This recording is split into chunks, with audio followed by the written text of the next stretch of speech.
Tiffany, hello? Lucinda, press the button. Press the camera button. Can you see me? No, press the button. There are many buttons, Tiffany. The one that looks like a camera? Well, what does the camera look like? Oh, I see. Am I here? Do you see me? Why are you in formal wear?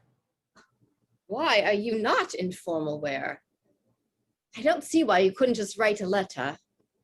I wanted to see you. I sent you an email. That's like a letter. I've missed your penmanship. Do you remember? We used to write letters. That's why I wanted to talk to you. Oh, I clicked on something. Don't click anything. Oh, there you are. Great. So why did you want to talk to me, dear? Well, I went to the museum the other night. A museum? The museums aren't open. How did you get in? I broke in. That's not important. There's a curfew, Tiffany. Yeah, well, we can't catch COVID and die because we're already dead. It's for other people's protection. Lucinda. You'll get a fine if they catch you. Oh no. I haven't gone out. What? Not even to feed? How are you even eating? Food delivery drivers are considered essential workers. Okay. Like I was saying, I broke into the museum. How did you break in? I turned into a bat. Wait, you can turn into a bat? Yeah, I mean, we're vampires. We turn into bats. I've never turned into a bat. No? I mean, you're an older vampire than me. A lady does not discuss her age. But you must have tried. I think I would remember turning into a bat. How do you turn into a bat? I don't know. You just do. You think like bat, and then something What does it feel like? kind of like a whole body sneeze. Oh, I'm going to try. I called you for a reason. Watch me. Tell me if it works. Did it work? No. Oh, damn. So I broke into the museum. And I thought you were going to interrupt me. I've never interrupted anyone in my unlife. Lucinda, it's what you do. You interrupt people. That's literally how we met. I wasn't interrupting. I just found you. In my private bedroom, in the middle of the French Revolution. You were covered in blood. It was the style at the time, revolution and all. And you're always up with the times. Tiffany, for example. Tiffany is a medieval name. What is this you're wearing? What's with all the lace? You look like a hoodlum. I'm just asking. One likes to put on one's best appearances. Can I ask, if you don't know what a camera is, how do you put on your makeup? We can't use mirrors. And you have a lot of highlighter on. Does it look like it's floating in space in the mirror? Is there something wrong with my highlighter? It's very nice. Oh, thank you. So I broke into the museum and you'll never guess what I saw there. Bah. A letter. Historical letter. 1845. Oh? Addressed to Tiffany. No. Sealed with a loving kiss, Lucinda. I just wanted to address this because I think Coincidence. you're interrupting again. There are many Tiffany's, many Lucindas. It's in your handwriting. I can explain. It says things like, your glowing eyes in the moonlight. The thing is, You never said anything. We met in 1799, Lucinda. It wasn't the style at the time. You know, lesbianism. You never keep up with the times. It was 1799 when we met, and you were still using slang from the 1600s. I know because I was there in the 1600s. It wasn't in style. We're going to talk about this. I don't think we should. In fact, I'm leaving. Now, how do you, that's not, oh, I'm leaving. I'm still here. Can't hear you.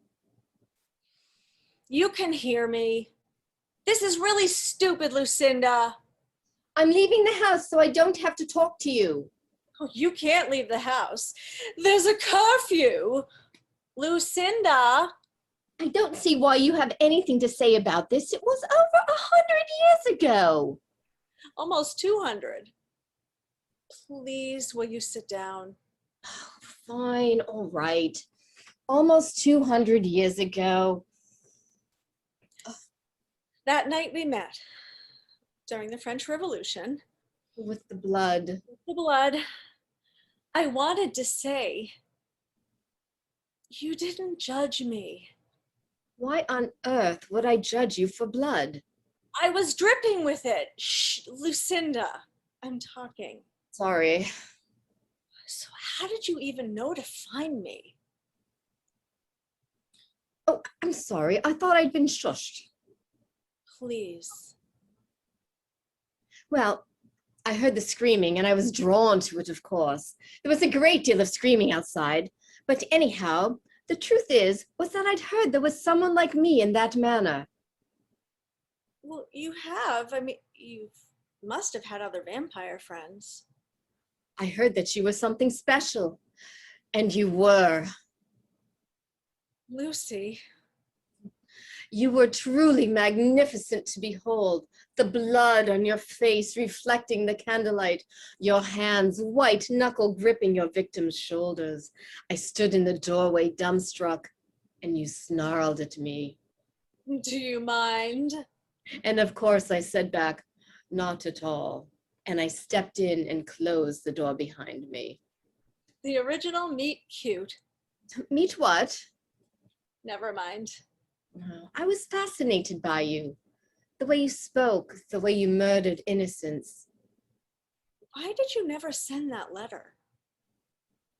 I wasn't sure if you'd like it. And now? Do you still feel the same way now? Lucinda, why are you dressed up tonight? For you. I always dress up for you. Oh. Oh.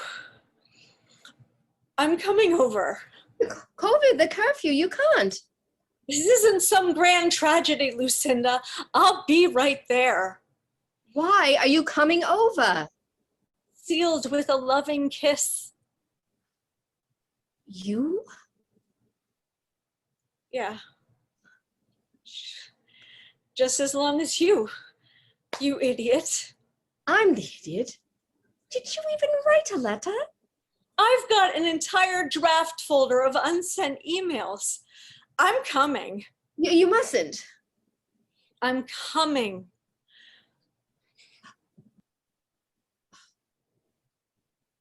No one's ever turned into a bat for me before. Oh. I'll see you soon, my love. How do you turn this wretched thing off? I'll not have the entire internet watching. I'll just unplug the bloody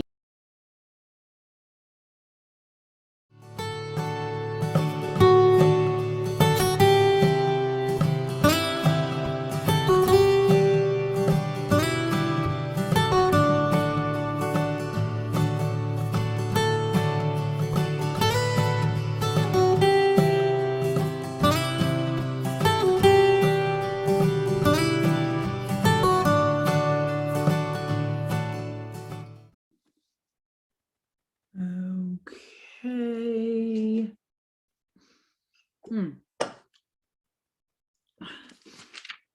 Okay. That should do it. Yes, yes, yes. Okay. Something's supposed to be coming up. Nothing's coming up.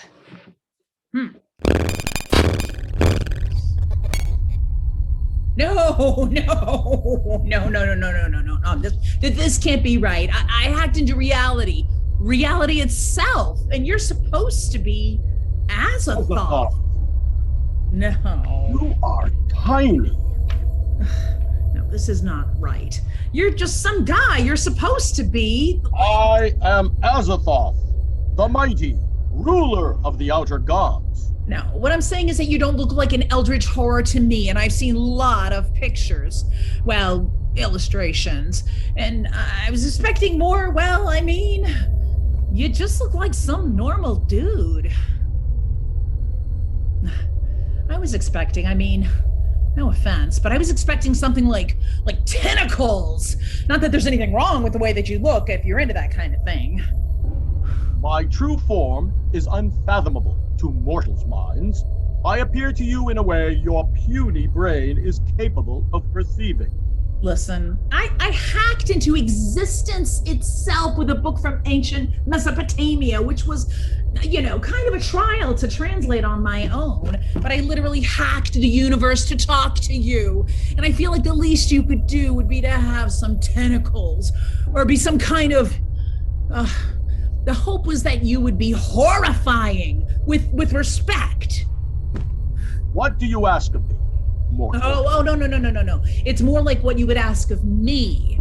I want to serve you. Oh, sorry. I wish to serve you, mighty Azathoth. I beg that I may do your will. I have nothing to ask of you. No, this is not right. This is definitely not right. Just a second. God, I'm missing Caitlin's birthday party for this? Who is Caitlin? My sister. What a sister.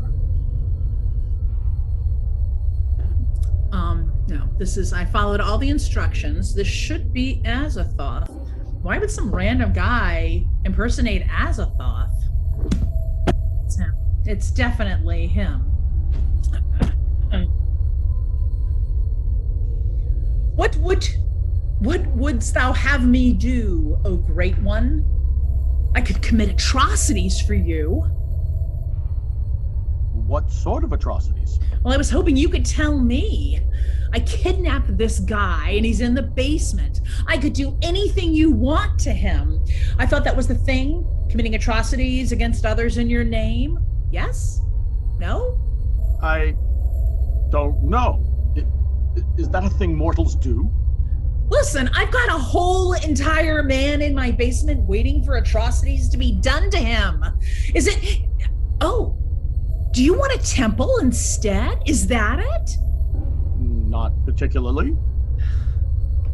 Oh, boy. Oh, this is just... Oh my gosh. You're making this particularly challenging. The thing is, this is my third full day awake. I think. Probably. I don't know. I haven't slept. I've missed work.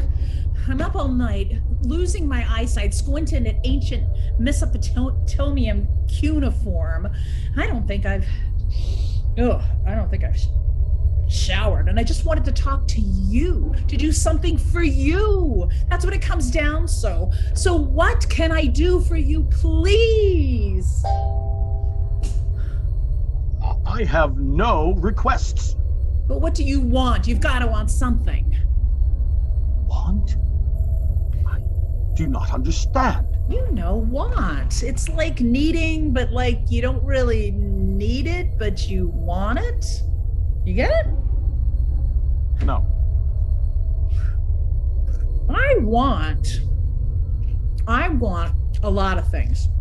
I want to not to have to pay bills. I want to not have to go back to work serving rude people coffee. It should really be me drinking all those espresso shots. I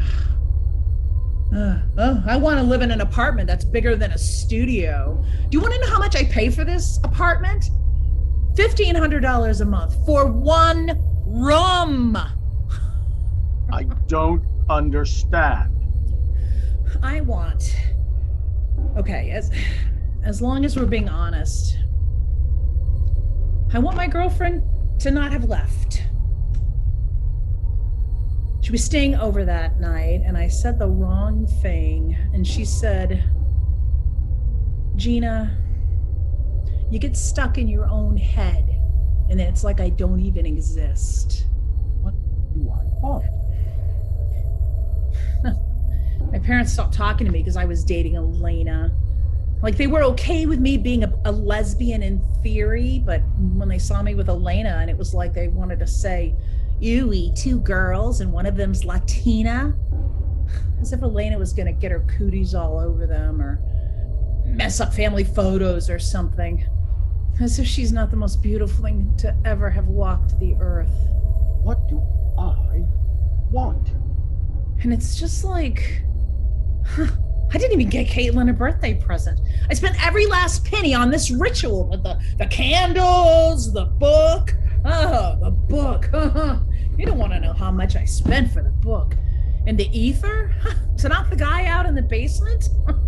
I don't even get the whole basement, you know. $1,500 a month, and I still have to rent a separate storage space. I had to soundproof it. You know, the basement. It was for you, but it was for the guy, but mostly for you. What do I want? Yeah. That's exactly what I'm asking. A girl needs some purpose. Because let's face it, the folks cut me off because of Elena, which cut off my money for school.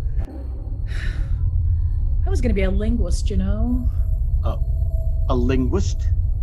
Yeah, why do you think I picked up on the ancient Mesopotamian so quickly? You cannot merely understand and speak all languages naturally. Not all of us live at the center of the universe and be all powerful and all knowing, Azathoth. Oh. Check your privilege. Now, what was I saying? You asked me what I want. No one has ever asked me that before.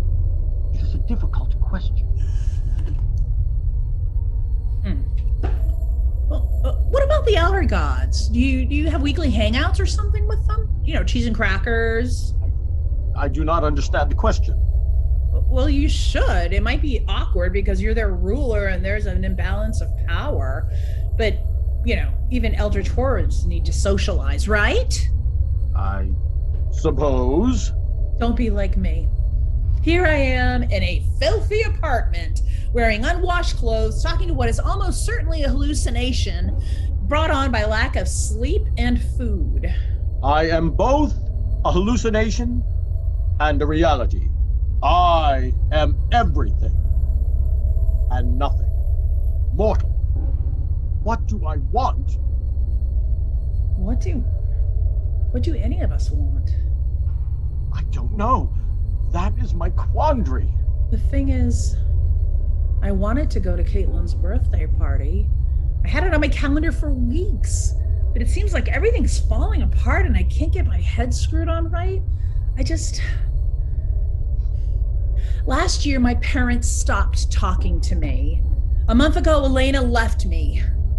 3 weeks ago, I went out after work with some friends, and all I felt like was smelling like stale coffee and disinfectant.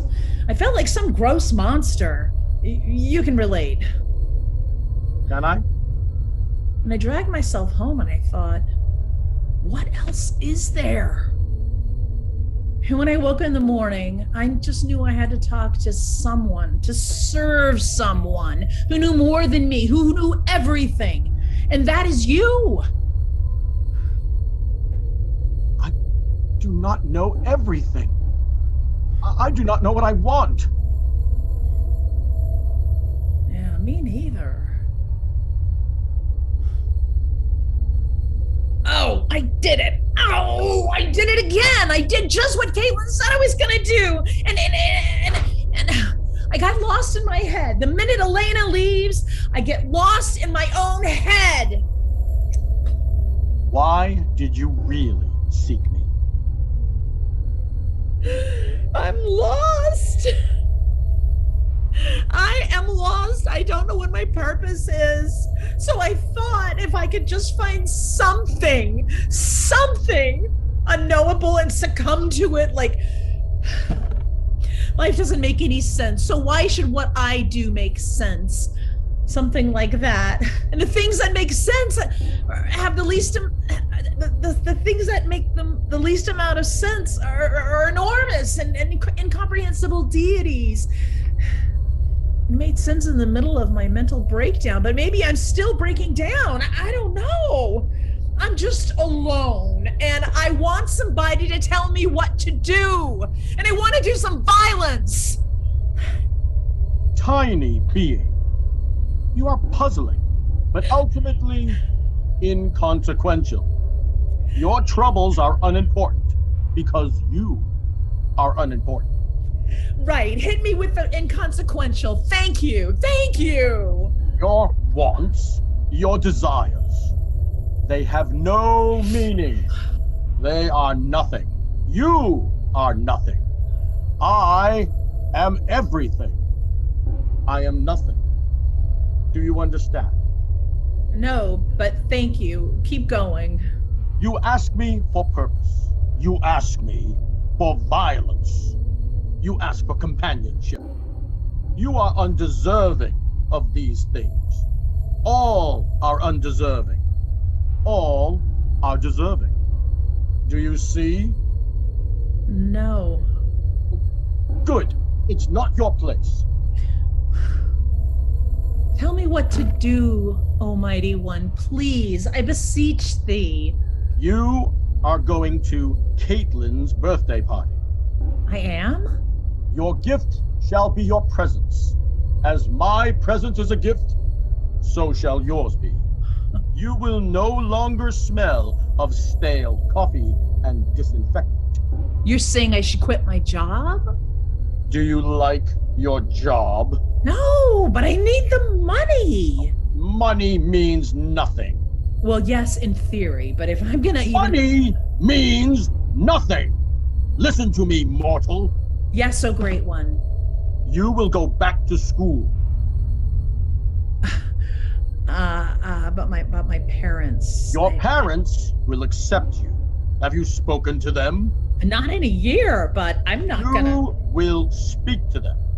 You will get Elena to come back. Why would she take me back? You will change. I don't know how to change. I have spoken. You will change. Okay, I will. I'm sorry. Get out of thine head, mortal. I will. I promise. So it will be done. You are meaningless. I rest. I will go. You should, I mean, I know it's not my place, but you should make friends with the outer gods if you're not already. You seem, not to be too forward, but if you just spent this long talking to an inconsequential being such as myself, you must be really starving for attention and connection. I'm just saying, have them over for tea or something. I'm sorry. Nothing you say can have any effect on me. I am vast. Goodbye, small one. Thank you, sir.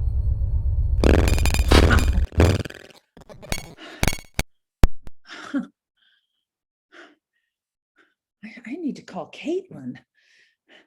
Oh, I should shower then. I'll call Caitlin. I need to get that guy out of my basement.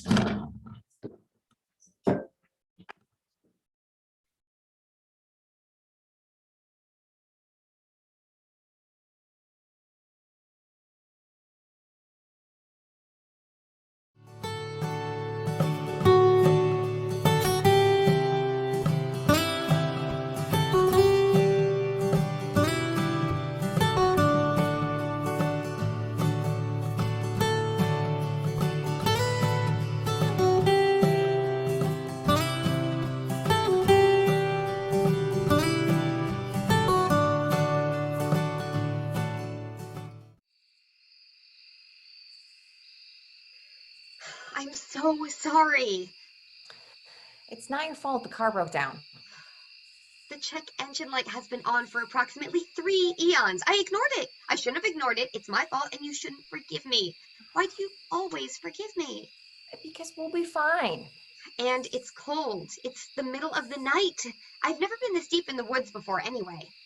Do you think anyone will see the car? Does anyone even come down this creepy road in the middle of the night? Oh, only people running late to Star Trek conventions, apparently. We shouldn't have driven. We should have flown.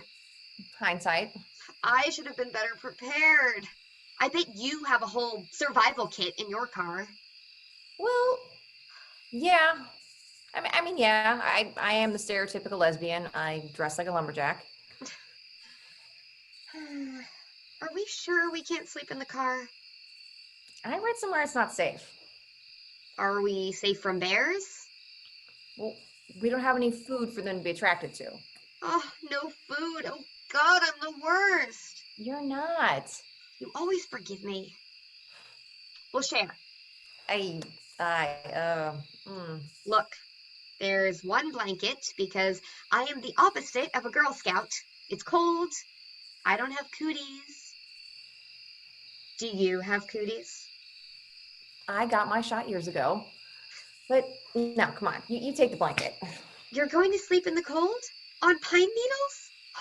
Maybe we should build a fire. I have no idea how to build a fire with pine needles. It would smell great. I don't know how to build a fire either. We'll share.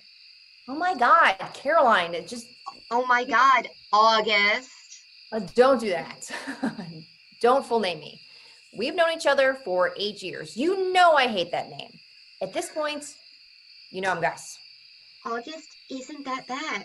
Not as bad as Caroline. I always thought I sounded like a soccer mom. Like the kind who complains to the manager because her low-fat frozen yogurt is melting. Well, I like Caroline. Ugh, why? Because you can shorten it to care. Because you care. It's nice. Oh. Will you just... Caroline, no, okay? Just leave it. Something's wrong. Nothing's wrong. We're fine. You're not fine. You're upset. Because I messed up with the car? I told you that's not a problem, okay? Just we'll wait till morning. We'll walk to the next town. How far is the next town? Well, I don't know, Caroline. Our phones don't work out here. But we'll walk, okay? We're gonna miss the convention, but we'll walk. It's fine. Never met anyone less fine than you are right now. Leave it. No. I'm not sharing the blanket with you. Gus! Stop! You need a hug. Not from you. Fine. Fine. Not for me. Here. Hug the blanket. Okay.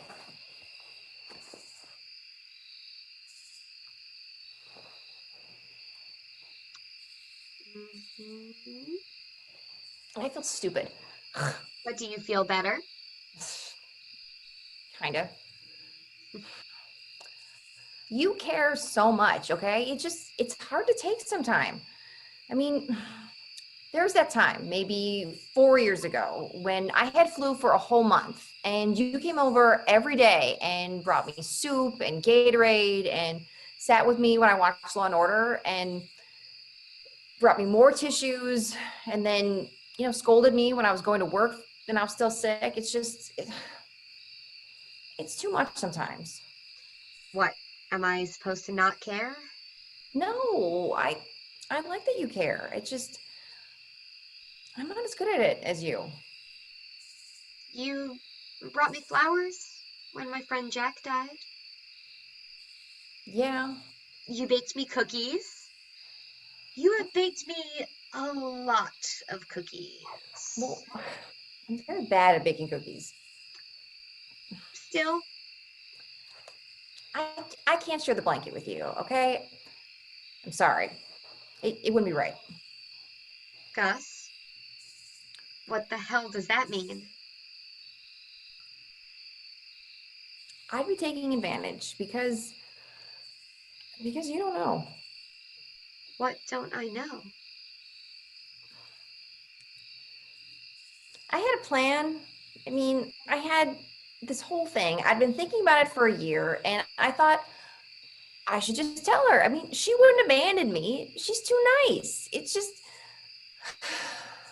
I've been afraid. I mean, maybe things wouldn't be the same afterwards. And you mostly date men anyway. What?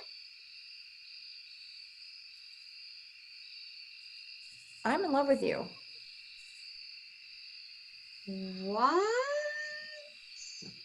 I know. I know it changes things. I know. Since when? Well, I didn't think you'd be this surprised You thought I knew? That you're... that I'm in love with you. You think I wouldn't have said anything? I thought you were just being polite. I mean, to spare my feelings. I'm sorry, okay? Nothing has to change. Give me a minute here. I need to process. I had this whole plan. I mean, we go to the convention, we go somewhere like the Starship Enterprise, 10 forward. I would hold your hand and I tell you. You were going to tell me you loved me on the set of a fictional bar? On a spaceship? Well, I don't know, Caroline. I mean, I thought I'd be romantic. What do I know about romance? No, I am not over this. You tell me, while I'm dressed as Femme Data and you're dressed as a Klingon? We met at a Star Trek convention. Dinner would be nice. We've been to dinner. We have been to many dinners. God. So you can't share the blanket because you're in love with me. It wouldn't be right. How long? 8 years? Gus, we met 8 years ago. What can I say? I'm a sucker for girls in Badgerine earrings and facial prosthetics. Oh my God. Did I ruin it? I mean, I shouldn't have. Just forget I said anything, okay? We're best friends and nothing has to change. I didn't expect anything to. I am half of everything we have done together, Gus. Don't forget that. I'm not. I won't. I'm so sorry. Nothing is ruined. Okay. I do mostly date men, but some women too. You never thought of me that way. Gus, just be quiet a minute. I need to think.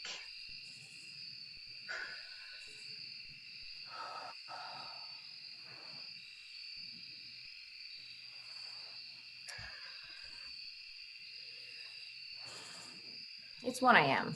Okay? I mean, you should sleep. I'll stay awake and I'll watch for bears or whatever. Quiet. It is a bear. It's not a bear. It's a frog. It's going to eat us. Calm down. You know, no one has ever calmed down because someone told them to calm down. That has literally never happened. Sorry. Stop saying that! God! You're sorry because a frog is going to eat me or because you're in love with me? Never mind. Listen, I can't promise anything, Gus. What you said, it's a lot. I care very deeply about you. God, that sounds so corny. I do, though. And like I said, I'm half of everything we've done together. I have to think. But I promise, I promise we're not done. I'm not going to... I won't run off. I don't know if I've never thought of you as a potential romantic partner. Maybe I have? I have to think. But for God's sake, Gus, please. Whatever you need. Share the blanket. I'm sorry. Gus. I will.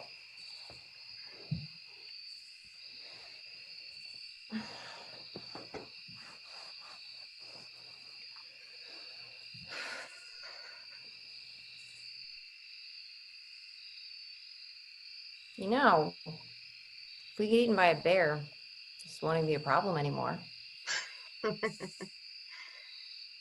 Or if we're eaten by a frog. Giant frog. It's cold. Come here. Better? We've always got our cosplays in the car to keep us warm. And each other. Right? And each other.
I'm very happy to be here this evening to host the question and answer session, a talk back with Sawyer as the playwright and with some of the cast members who are here as well. If you have questions, you're welcome to stay on the YouTube channel and type questions into the chat. My daughter, Sarah, is monitoring that chat, and I'll keep a side eye out for it as well. Or feel free to use the Google Meet link that was in your confirmation email, or in some cases, the email I sent today to correct the confirmation email. My apologies about that. But in any event, the Google Meet link will bring you into the live conversation where we are all situated. So we are. Sarah is monitoring that chat, and I'll keep a side eye. Sawyer, I'd like to start with a question that is, I'm just curious about. I love asking writers about process because it's, you know, it varies so much. I mostly write geek books, and so the process that I use to write technical stuff is quite different from the creative process as I imagine it. So I'm curious, do you mull over a bunch of ideas and then sit down and write a play in a burst, or do you put some ideas down and then come back later and more ideas and add and change and delete and so forth? Because it's, you know, it varies so much. I mostly write geek books, and so the process that I use to write technical stuff is quite different from the creative process as I imagine it. So I'm curious, do you mull over a bunch of ideas and then sit down and write a play in a burst, or do you put some ideas down and then come back later and again, the question is just about your process, Sawyer. Do you mull over ideas and write in a burst, or do you write a little bit now and a little bit later and a little bit later and then ultimately end up with something that resembles a play? Well, for a 10-minute like these, I kind of grab an idea and run with it and write it all in one go, and then step away for a day or two and then come back and edit and repeat as needed. Do you write some longer works also? Is there, or is it mostly the 10 or 15 minute sort of variety? I actually don't write that many short plays. Mostly I write full-length plays. So these are, you've got the collection of all of them. Okay. We'll come back later and ask about some of the longer plays, but I want to open the floor to anybody else who has questions about either, the writing that you do in general or the 3 plays that we saw tonight. I actually don't write that many. And either questions for Sawyer, questions for Jeff as director, questions for anyone in the cast or from the cast. So these are. Actually, I have a question, Sawyer. Given the fact that you do write full-length plays and these 10-minute plays, do you have a different way of approaching a 10-minute play, seeing as you have to get the entire story in 10 minutes and get everything you want out of the cast in that 10 minutes? Yeah, I'd say it's a different approach because it's such a shorter arc. So like with a longer play, you need, like A plots and B plots, and like you tend to have a lot more characters try and interact. Whereas a 10-minute, you say, this is what I want to accomplish in 10 pages, and how do I get there? And just have a general idea of like what the arc is going to be, and get it on the page. I'd like to say verbally what I was typing on the side here. Apparently there's a bit of an echo. It sounds like somebody who is watching still has the sound on. So if you have watched the YouTube link, watch via the YouTube link, please turn the sound off on the YouTube link. You can click the little speaker at the bottom, or even just pause it if you want, so that there's no sound coming from there that interferes with what we're doing here. Thank you. I'd like to say verbally. Anybody else? Question here. Apparently, there's a bit of an echo. It sounds like somebody who is watching still has. Were these 3 written like together, or are they written spaced apart and you just put them together for this? They were all written separately, and 2 of them were written for prompts, specific prompts. So Azathoth and It's Cold. So Azathoth, the prompt was acts of service and true neutral. True Neutral being an elder god. And then and It's Cold was written for a prompt, Lost in the Woods. So, were those prompts for an event or just things that triggered you to want to write?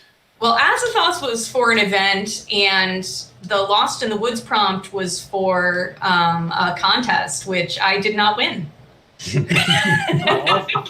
We all enter contests, and yeah. Yeah. Okay. That's actually, tell me about the playwriting scene. Are there contests all the time? Are there lots of them out there and you just pick and choose, or is it something that comes along once in a while? Oh no, there are a lot of different festivals and contests going on all the time, usually festivals. And they all have different requirements. But it's good to have a prompt to write a 10-minute play for me, because ideas are the hardest things to come by for me. So yeah. So where did the idea for the one that wasn't prompted come from then? Is that okay? So I feel like this tells you a lot about me. Yeah, I'm guessing that. But it was from a Tumblr post. Someone made a post about vamp breaking into a museum and finding a love letter. And I said, this is really good. I'm going to make it gay. And then I did. So. That's actually a pretty specific idea, I got to say. Yeah. You had said somebody, vampires, now, okay, we can stop there, or breaks into a museum, we could stop there. But that's a pretty well-developed trigger prompt. Well, what was great about it was that, once it was done, I was able to reblog the post and say, hey, I made this into a play. And the person who wrote the original post was very excited about that. So. I'll bet. Yeah, that's cool. Yeah, I was noticing that they remind me of Tumblr posts or fan fiction in the best sort of way. I mean that as a compliment. Thank you. I take it as a compliment. And this from my daughter Sarah, who's done a bit of fan fiction herself. So. A little bit. Same views. Hey Jeff, I have a question for you. So when someone directs a play for Spotlight, most of the plays we do are things that multiple people have heard of, seen, directors have often seen, sometimes multiple times in different incarnations. What's it like to direct something like this where it's all brand new? Is it a hindrance or is it a positive? Oh, it's a positive, I think, especially with the one thing about Sawyer's work that I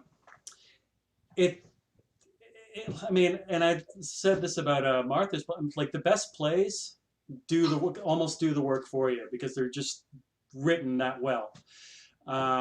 One thing I really liked about all three plays, And It's Cold, Azathoth, I got the perfect cast, and I honestly barely had to, give you anything as far as direction. I mean, you had the characters along with the great writing.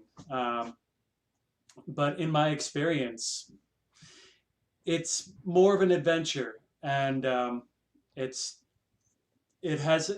not a hindrance whatsoever. Yeah. Okay. Well, since I'm one of those people who struggles with the very idea of directing in the first place, I admire what you've done. I admire what any director does. So, thanks for the work that you put in. So some of you, Mary. Yes, Mary. You're muted, Mary.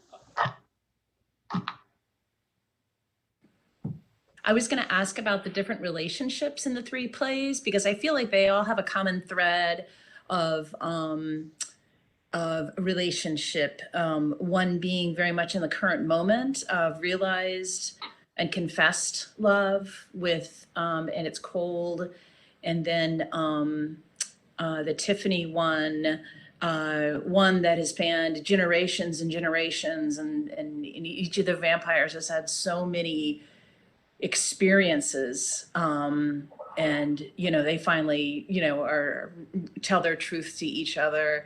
And then Azathoth is more about, I think, each of the characters finding themselves in a way, and they, and, you know, it's not like it's a romantic type of thing, but they find themselves and they find a new way of looking at themselves. And I just thought that was interesting. And Sawyer, I wondered, like, what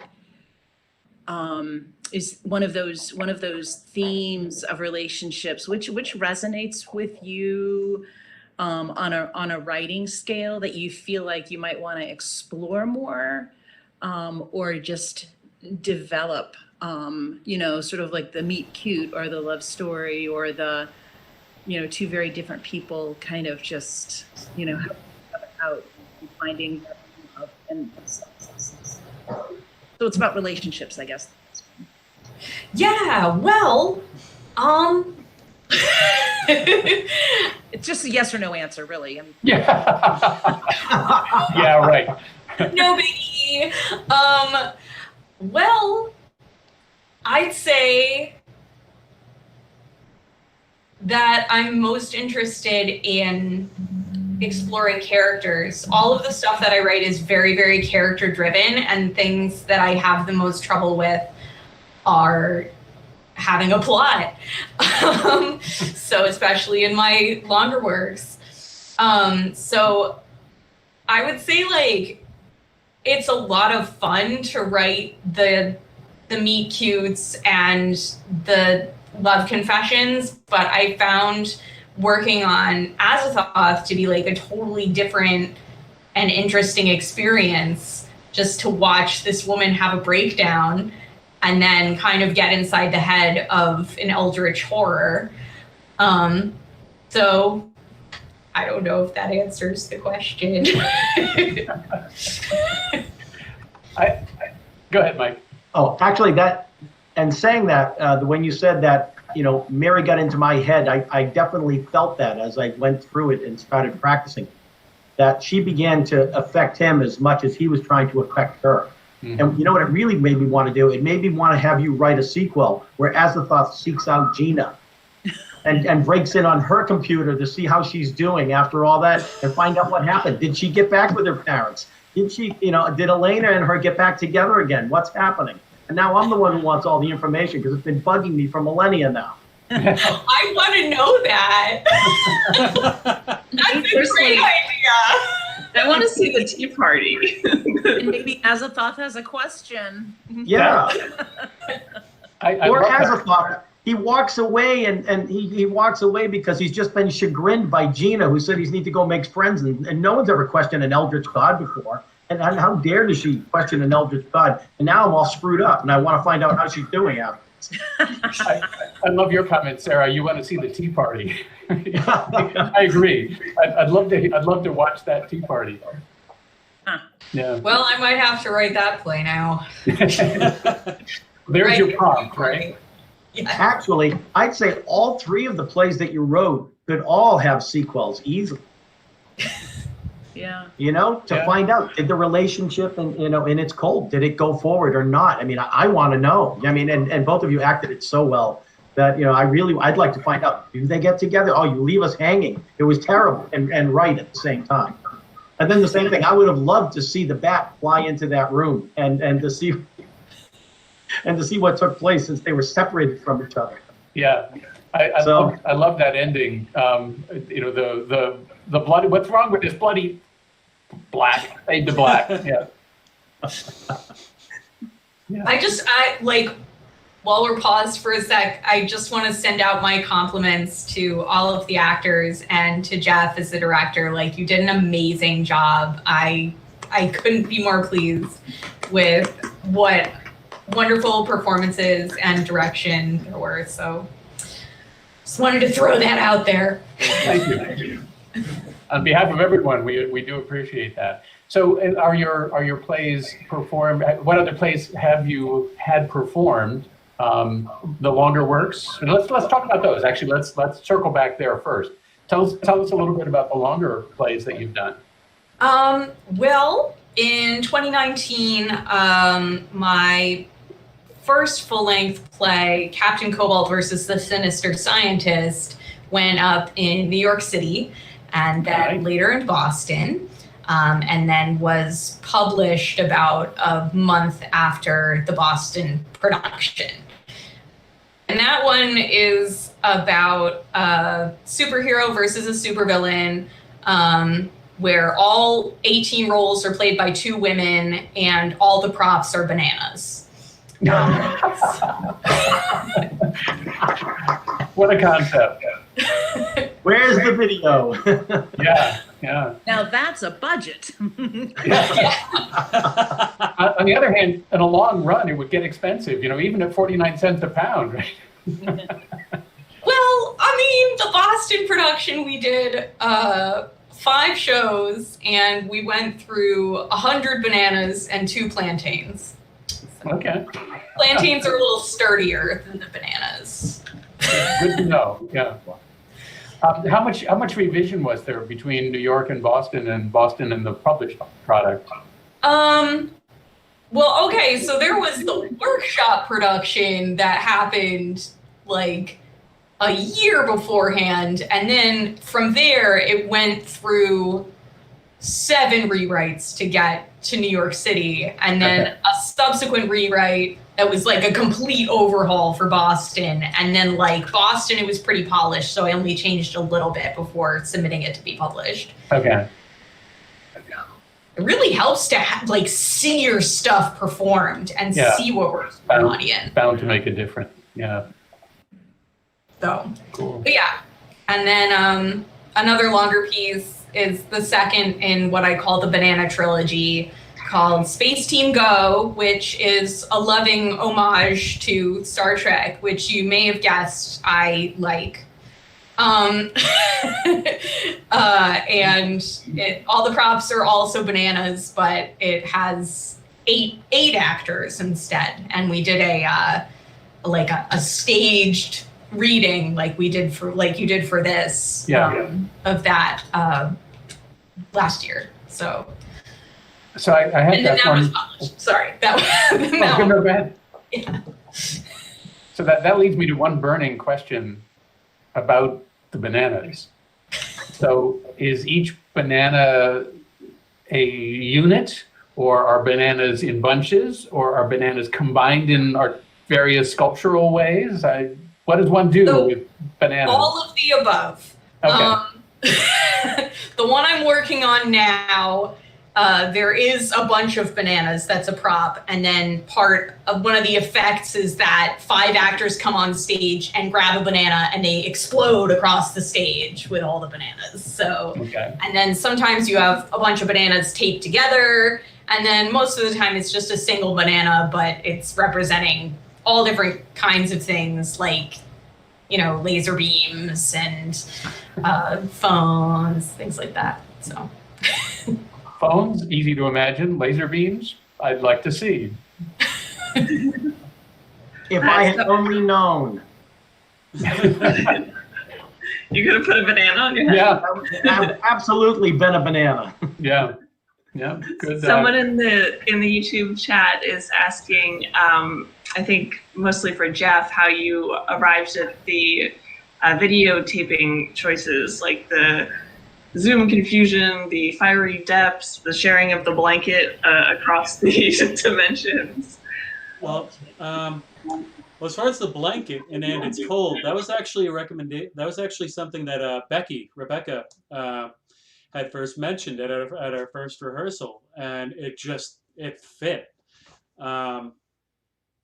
And it was just like, yeah, absolutely. As far as the for Azathoth, I was thinking about like the Outer Gods version of Zoom, and I just Outer Gods edition, because Zoom would obviously have the Outer Gods edition. It would be slightly different. I wanted to make the show unique, each one unique to itself. And Tiffany as a medieval name is the more traditional one, but yeah, it's just between collaborating with the other actors and just thinking what would be what needs to happen, I guess.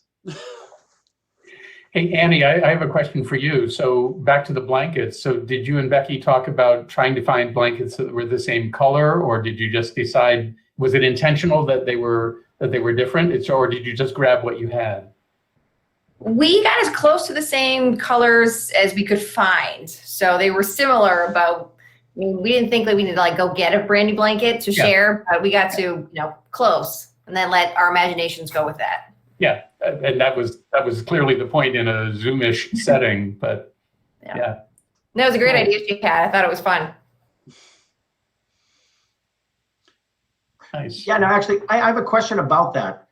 I understand it was a Zoom play, but was the idea that the both of you were in the same car and it was just kind of like a camera on you and then a camera on Rebecca? I'm sorry, that was for you, Annie. So this one was, that one was not a Zoom play. Yeah. That's the only one. The other two were Zoom plays, but that one is intended to be performed live. Okay. Sorry to interrupt.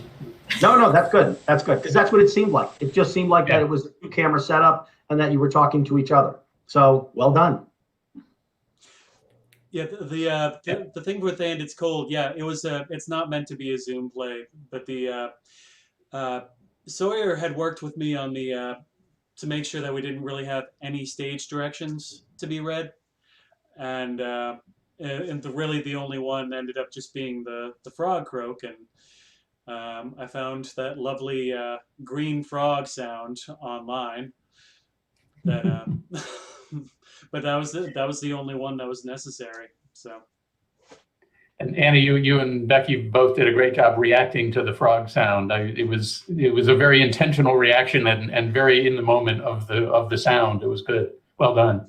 Oh, thanks. Yeah, that just worked out. I mean, we kind of had a good rapport with each other, and we reacted at the same time. And then Jeff very skillfully, placed it right at the right moments, and it all flowed together. So, good teamwork. Yeah, that was cool. And Mary, I loved watching your face throughout, and you particularly to my eye, your reactions, both to when Mike was talking, but even your reactions to yourself, your reactions to your own words were so real. I was very impressed. It was cool. Oh, your mic, Mary.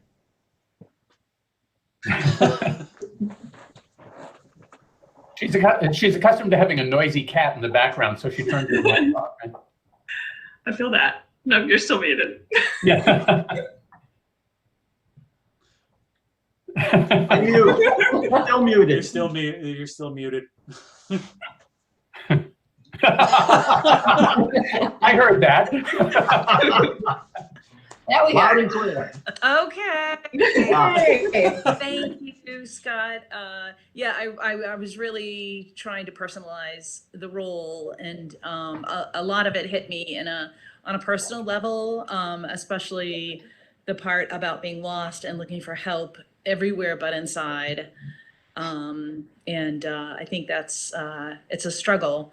It's a struggle, and and then when you finally realize you have the help, even just questioning it, like, is this actually what I need even? So I so appreciate Jeff's guidance on that. We just kind of had like that dial, like, okay, let's try 8. Okay, let's just do 1 at 11 and see what happens, and you kind of, and so I really enjoyed the creative process of it, the safe creative process. I got the script right there. It was very comfortable, but thanks. I wish, I'm sorry about the technical difficulties. I don't know about y'all, but there was a delay with the visual and the vocal. Yes.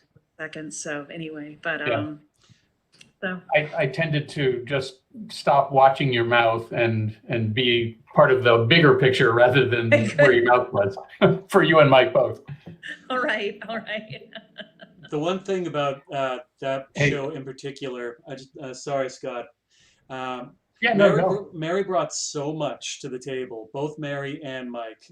First rehearsal, we almost went for 2 hours, just talking about the show and talking about the characters, and like the ifs of each character's motivations. Both of you brought so much, and it made my job so much easier.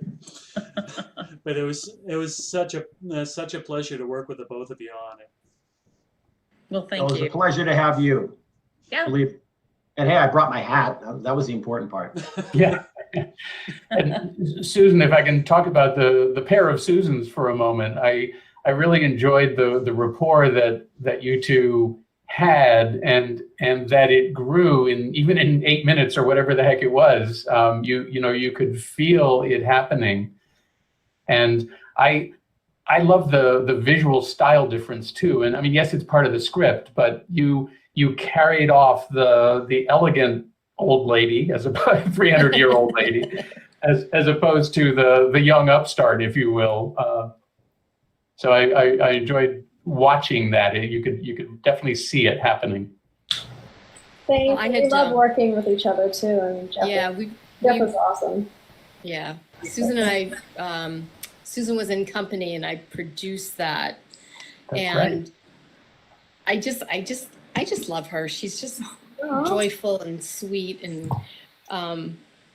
when I heard Susan was going to be in the play, I was like, yes. So that made I think it brought a dimension to it that might not have been there otherwise with somebody else. The feeling was very mutual. Can I throw something in there? Of course. Okay, so there's another production of Tiffany is a Medieval Name in rehearsal right now.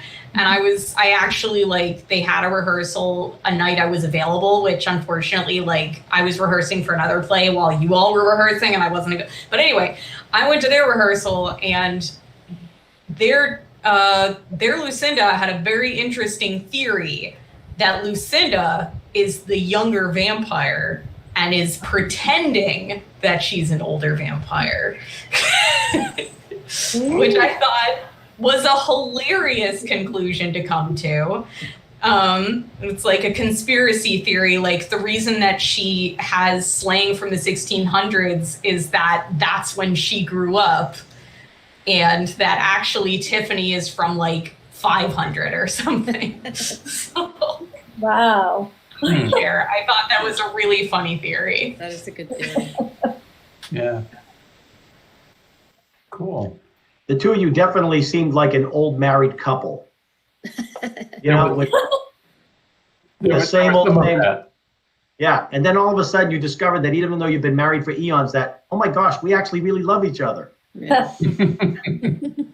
Usually that works the other way. Oh, no. It's the Do You Love Me song from Fiddler. Yes, there you go. Right. Of course I do. So I have a completely selfish question to ask Sawyer.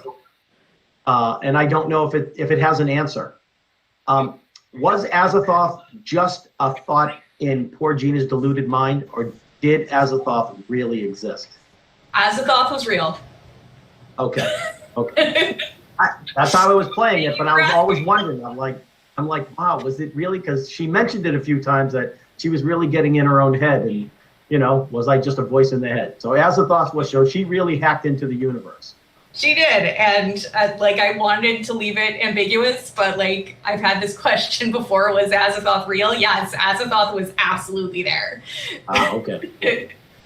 Okay. And I guess the follow-on from that was I made it a point not to watch or try to find anyone else who played Azathoth, because I found the role to be a bit nebulous. So I tried, let's see what I can do. What was your original thought for what Azathoth was supposed to be? Or did you have one?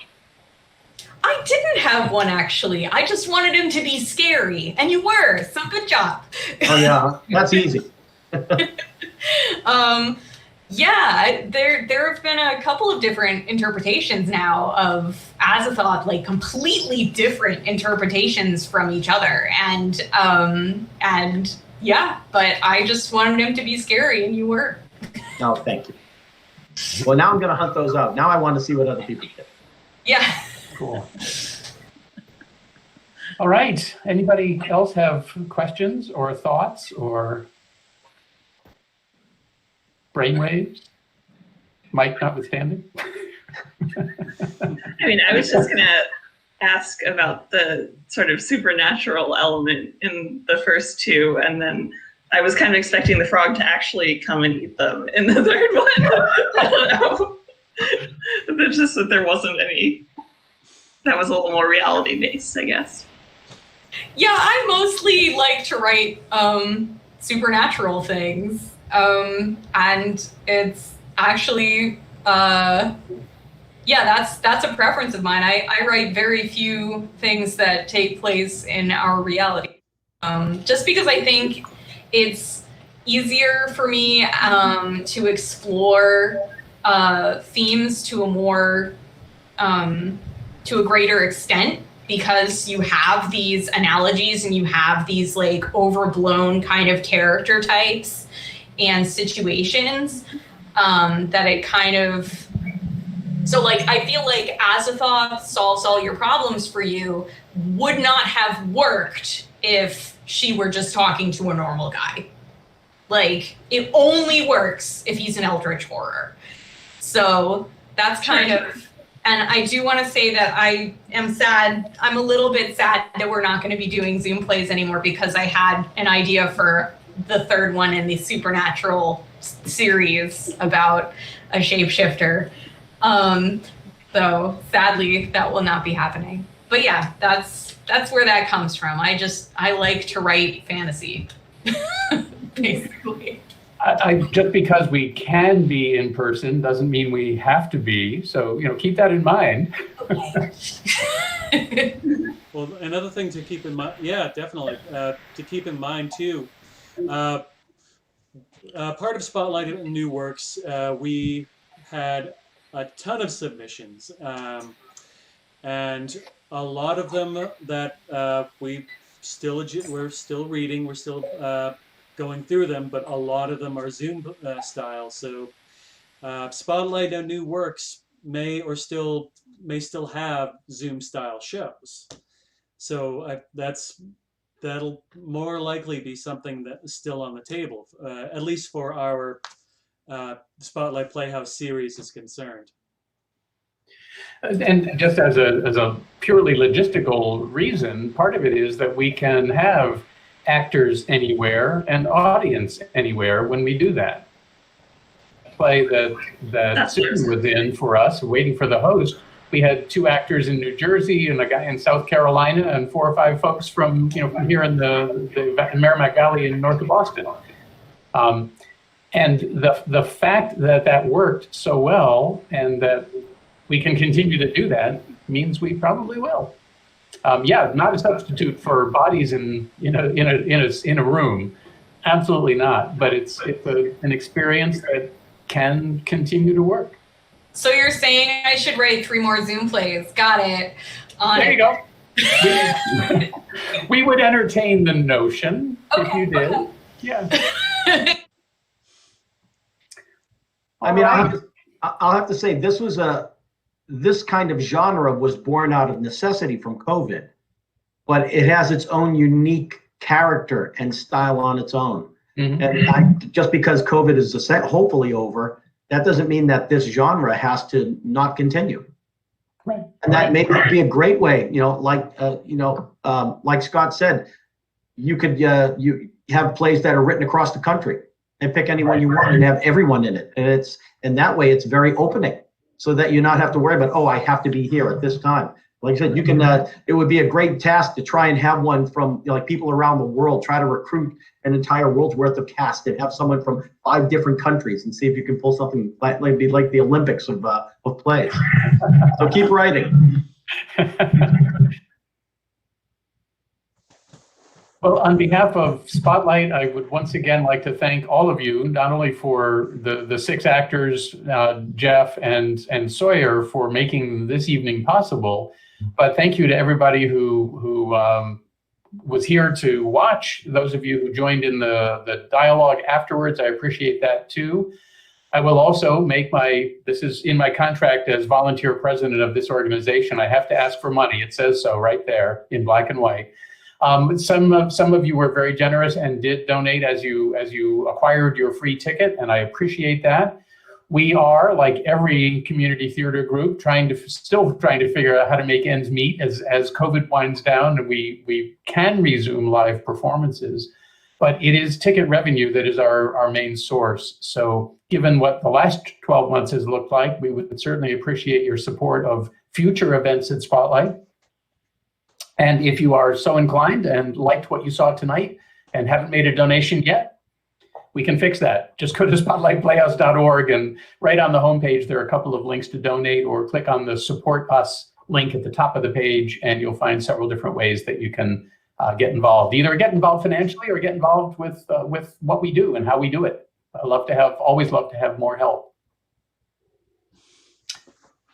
And so with that, a final thank you to Jeff in particular for the incredible amount of work that has gone into, I mean, this whole series was Jeff's idea. Jeff made the first one happen. Jeff has now made the second one happen. And if he doesn't drop dead, he'll probably make a third one happen. That's at least part of the plan right now. So thank you, Jeff. On behalf of all of us, I truly appreciate the blood, sweat, and tears you put into this effort. So thanks. Thank you. And with that, I think we will bid each other adieu. Thanks again. Bye. Thanks. Good night. Hi, everybody. Good night. Thanks. Thank you. Bye, everyone. Thank you. Thanks again for joining us for Spotlight on New Works. If you're able to do so, we would love to have your financial support or your volunteer help as we produce both this and other stage productions and Zoom stage productions in the coming year. Please visit spotlightplayhouse.org and either click the donate link or click get involved and find ways that you can join in the work that we do. Thank you again from Spotlight Playhouse.